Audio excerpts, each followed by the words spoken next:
The night was reckless, the passion was undeniable, but the morning after, that's where everything falls apart because in the world of Bridgerton, one stolen night can cost a woman her future and force a man to choose between desire and duty. And when Sophie and Benedict wake up to reality, it's not romance they're facing, it's consequences. One night changed everything, and the morning after did something even worse. It exposed the truth neither Sophie nor Benedict was ready to face. What looked like passion in candlelight suddenly feels like consequence in daylight.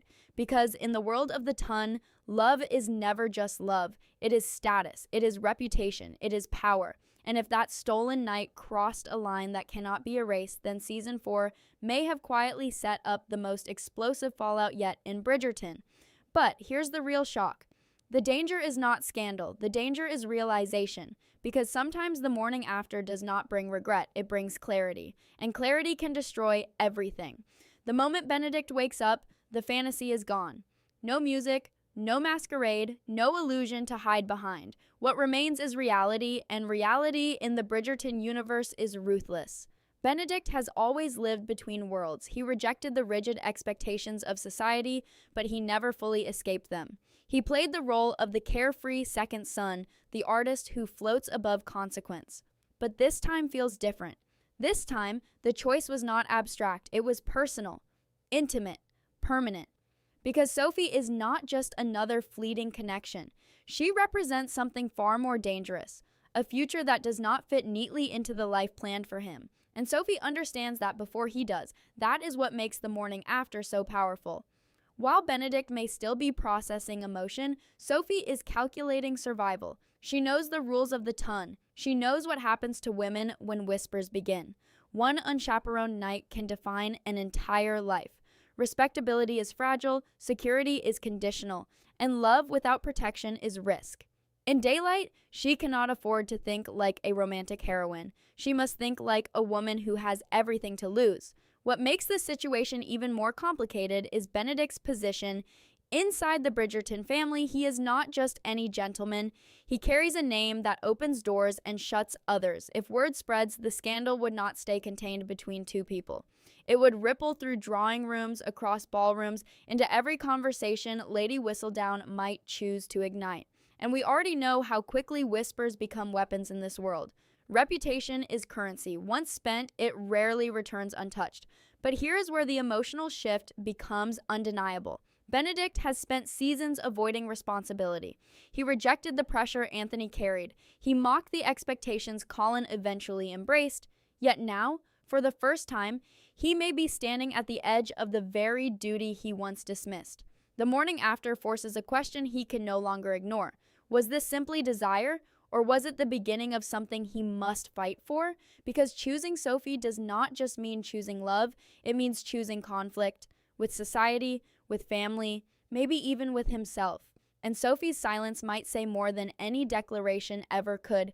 If she pulls away, it may not be because she feels nothing, it may be because she feels too much. She understands that hope can be crueler than rejection. A gentleman can recover from a rumor.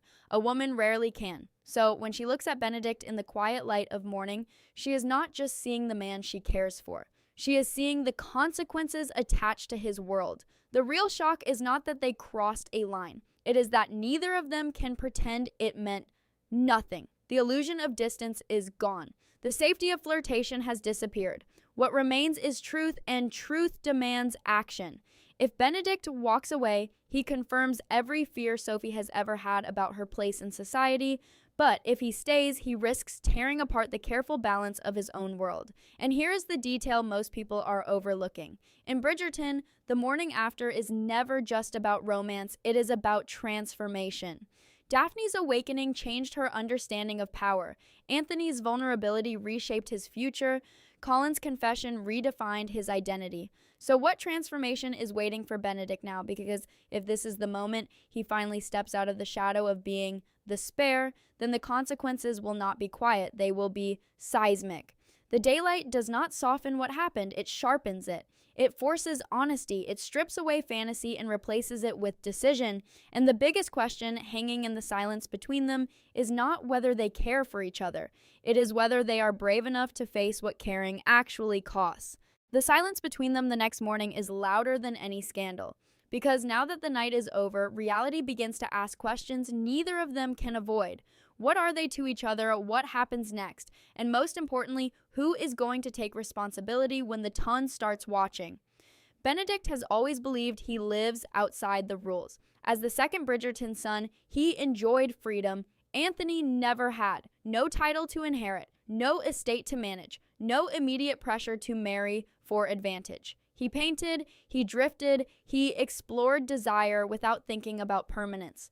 But this situation is different. Sophie is not a flirtation at a ball. She is not a passing distraction in a dimly lit studio. She is a woman whose entire future can shift because of one decision. And for the first time, Benedict's freedom feels like a luxury he can no longer afford.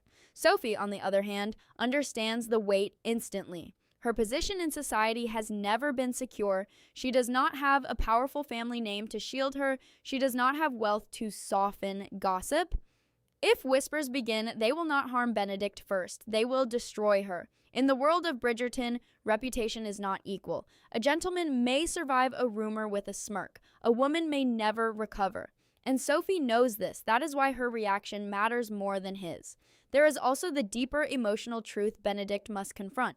For seasons, he has searched for purpose, he questioned his talent, he doubted his identity, he struggled with being the spare, the brother who stands close to power but never holds it.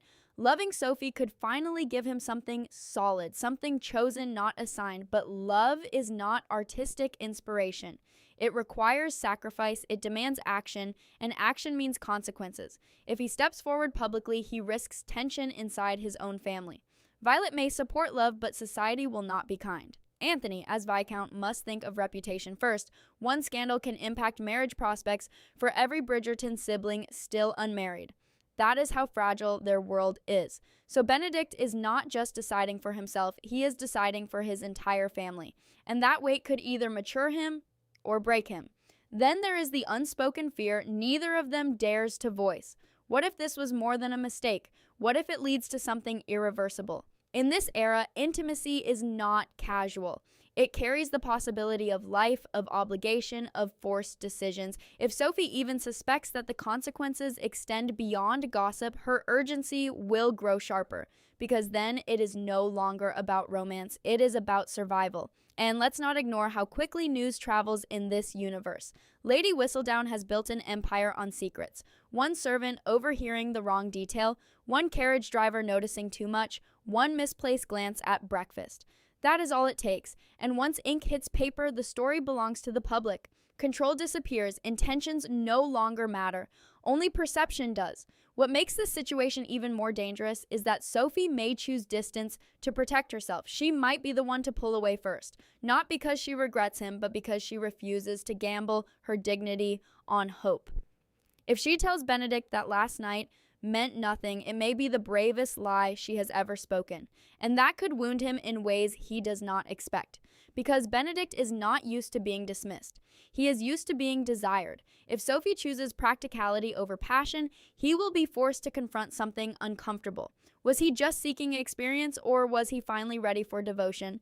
The morning after strips away illusion. It forces honesty, and honesty might reveal that he cares far more deeply than he realized.